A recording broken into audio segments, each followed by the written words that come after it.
Ciao, benvenuto sul mio canale. Oggi ti voglio far sentire come un microfono un po' scadente può suonare a livello quasi di un top di gamma, almeno per il voice over, se non gli chiedi troppo, con una catena audio di costo abbastanza accessibile, quindi microfono, preamplificatore ed effetto con noise gate e compressore, puoi raggiungere un buon livello sonoro. E io parto da un MXL 2006. L'MXL 2006 non è che sia un grandissimo microfono, è un microfono piuttosto scadente, ha un sacco di rumore di fondo, sentilo. Quello che senti in cuffia, se stai usando una cuffia abbastanza decente, è proprio il rumore del microfono, la sua elettronica. Questo rumore di fondo è fastidioso, alla fine dei conti non ti restituisce un gran bel suono. Sarebbe meglio non averlo in traccia quando lo digitalizzi, almeno io preferisco non averlo, e preferisco, per la mia esperienza, rendere migliore il suono che entra nella scheda audio prima, non attraverso gli effetti digitali. Gli effetti digitali non riescono ad arrivare dove invece può arrivare un buon effetto analogico. Utilizzerò per questo esperimento 3 microfoni, 2 MXL 2006 che sono collegati alla scheda audio, uno direttamente alla scheda audio e l'altro invece lo collego attraverso il Golden Age Pre-Q73.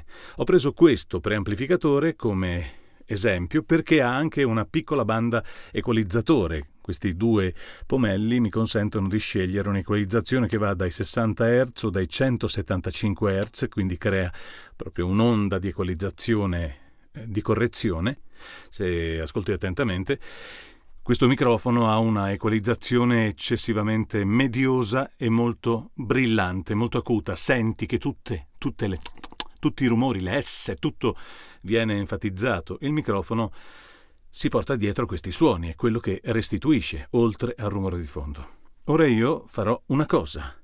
Tanto per cominciare, equalizzo il microfono. L'equalizzazione che mi serve, tanto cominciamo ad eliminare un po' di acuti, lo rendiamo un po' più cupo, così potrebbe andare? Se lo troppo giù senti, anche togliendolo tutto non è che poi... Vabbè, comunque, non lo facciamo troppo eccessivamente cupo, però gli dobbiamo dare anche un po' di corpo. Allora, sui 60 Hz diverrebbe una cosa così, senti? È un suono troppo indietro per la voce, non va bene. Sui 60 Hz non va bene, devo lavorare su frequenze più alte, 175 medio-alti, e alzare un po' il corpo del microfono che sennò sarebbe piuttosto basso. Ed eccolo che cambia già.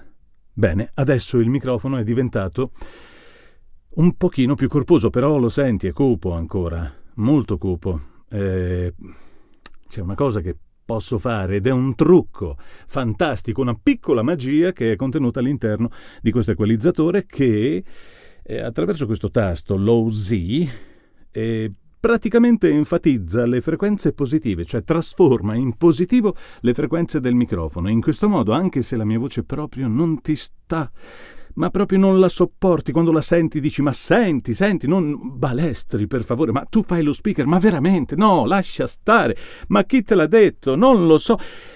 Poi glielo fai sentire dopo che io ho cambiato questa cosa ed ecco che la voce ha cambiato completamente corpo, colore e sapore. È vero che ha un altro suono? Sì, in pratica, da quello che mi hanno raccontato, ha lo stesso effetto che utilizzano le valvole, cioè le valvole nella loro preamplificazione hanno la tendenza, hanno un bellissimo carattere e positivizzano il suono, quindi i suoni che sono stati trattati attraverso questo positivizzatore praticamente diventano più belli, piacciono di più, il cervello li recepisce come bellissimi. Se potessi farlo anche con la telecamera tu vedresti probabilmente una specie di, non lo so, Brad Pitt, tanto per dirne uno. Va bene, vado ad accendere il compressore con il noise gate. Noise gate, compressore, limiter. Accendo. L'ho già tarato.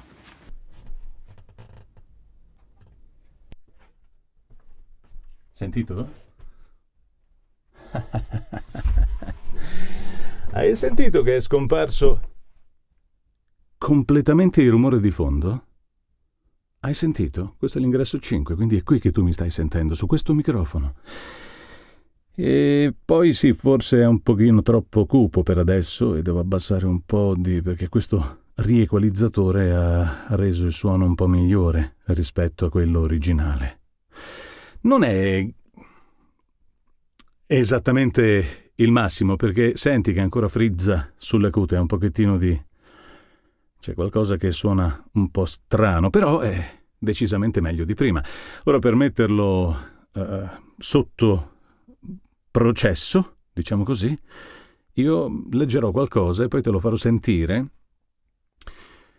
come lo ha recepito l'MXL originale, come lo ha sentito l'MXL attraverso la catena audio, quindi preamplificatore, equalizzatore e noise gate, e come lo ha sentito un top di gamma TLM67 collegato a un Neve, quindi due catene audio decisamente agli opposti in termini di costo, uno costa 1 e l'altro costa 10.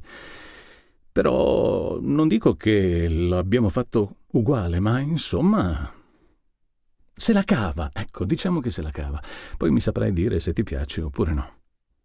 Ora cercherò di fare una lettura tutta intera di 2 pagine di un libro della mia amica Anna Maria, che dovrebbe consentirmi, te lo farò sentire 3 volte praticamente, una per microfono, a pezzetti, e dovrebbe consentirmi di farti sentire la differenza tra i microfoni, però devo fare 2 pagine senza commettere neanche un errore, sarà facilissimo. Sono rincoglionito, ci provo.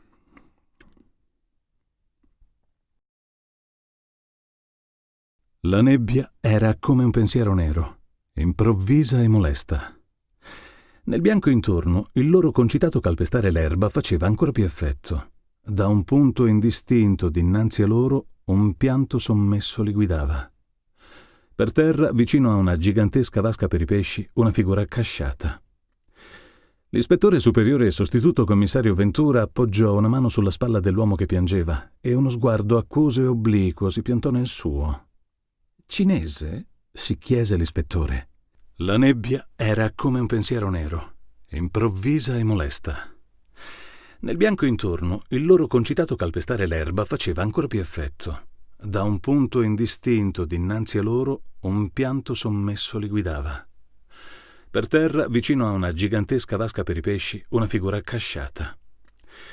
L'ispettore superiore e sostituto commissario Ventura appoggiò una mano sulla spalla dell'uomo che piangeva e uno sguardo accuso e obliquo si piantò nel suo. Cinese? Si chiese l'ispettore. La nebbia era come un pensiero nero, improvvisa e molesta. Nel bianco intorno, il loro concitato calpestare l'erba faceva ancora più effetto. Da un punto indistinto dinanzi a loro, un pianto sommesso li guidava.